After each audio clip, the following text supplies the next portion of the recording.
What up? It's your boy, the Incredible Man. And I just watched My Hero Academia Season 4, Episode 10, aka Episode 74 as a whole. And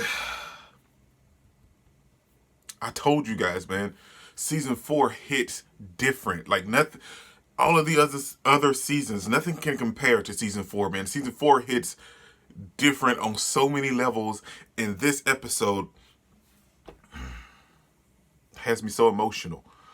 I knew it was coming because I read the manga, and I constantly say that I read the manga to a certain point, and I knew it was coming.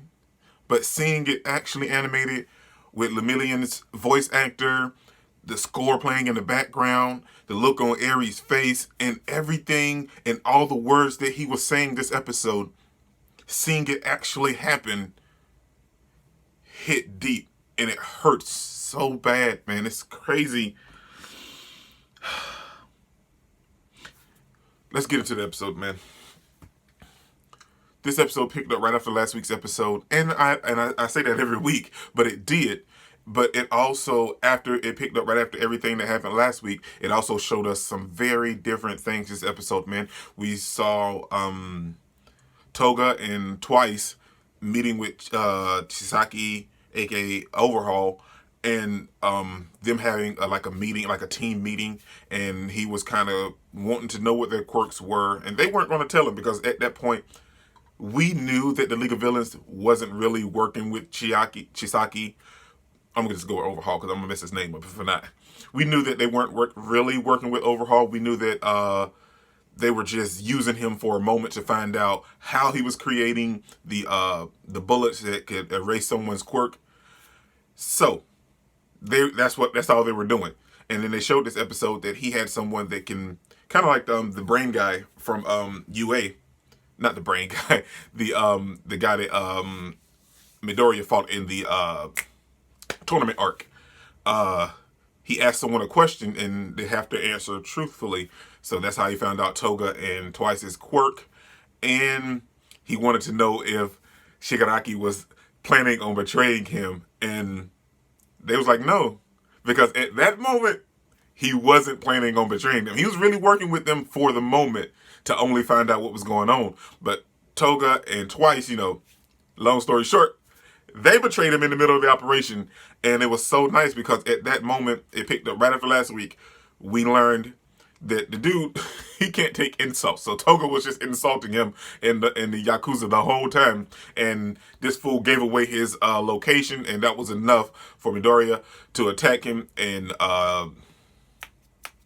Aizawa Sensei, Eraserhead, to stop his quirk and them detain him. And we also saw Night Eye kind of throw the little chess piece at him and knock him out. So that was cool. And Night Eye made the valid statement that we were being used. It was true. The League of Villains used the heroes to get rid of this dude so they can move about freely inside the base. Then we jump straight into what the whole rest of this episode was about, which is Lemillion, Chisaki, and some of his other goons. So we have Lemillion running down the hallway. He catches up to Chisaki, aka Overhaul, and he ends up fighting two of his other dudes. The question guy and someone, I can't remember his name, but anyway, his quirk is called Sloshed. It makes you lose your equilibrium a little bit. So he's fighting these two dudes, and he comes out the woodwork. They asking him questions about his quirk and everything, and he has to answer because of the dude's quirk. But then he just it voids everything, and the next thing you know, you just see him hold his breath and fall through the wall. And dude comes out with I want to say it was Phantom Threat. I think that was the name of it. And dude came through and just boom, boom, boom, boom, and knocked these dudes out and started chasing Chisaki. And with him chasing Chisaki, we got to the moment that when I read in the manga, I knew it was going to be epic when it got animated. I knew it. I knew it was going to be so epic. And that's what I'm saying, man. Over here, I went through some emotions. I knew it was coming, but still watching it be animated with the colors, the voice actors, the score, everything that happened, it hit different. Season 4 hits different compared to all of the other seasons. I'm saying that, and I keep saying it because it's so true, man. So they have their fight. Their long-awaited fight that was epic in the manga became epic in the anime as well. And throughout their whole fight, Lumillion was putting in work, man. This dude, he took a long time to master his quirk, and we even saw a flashback of him when he was a kid talking to his father and some of his trials of how he really couldn't work with his quirk. You know, like every time he tried to, it was just going crazy and stuff because he couldn't really just master it. And he mastered it. And even some of the flunkies that works with Overhaul was like, wow, this dude is crazy. How long did it take for him to actually master his quirk? And that was freaking epic because it took him a long time to master his quirk, and he was putting in work. This dude knocked out 3 dudes. Well, he thought they were knocked out, but they weren't. They kind of woke up for some reason because of their determination for Overhaul. But he put down 3 dudes like it was nothing, and he was putting in work on Chisaki. Like he was manhandling Overhaul like nobody's business. He was putting work in his man and his quirk, you know, like because it permeates.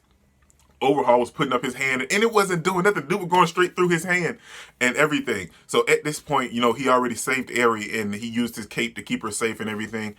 And then the whole fight is going through, and then that one dude that, you know, can answer the questions with the quirk and everything, he comes through. Chisaki gives him the bullet, and he was trying to aim it at Lemillion, but he didn't want to mistakenly hit Overhaul, and he was like, well, if he sees it coming, he can permeate and let the bullet go through him. So the dude decides to take and shoot the shot at Eri. Now, the only thing is, I know she's a little girl, and I know she's terrified, and I know in any situation, something like that, you know, fear kicks in, you can't really move about.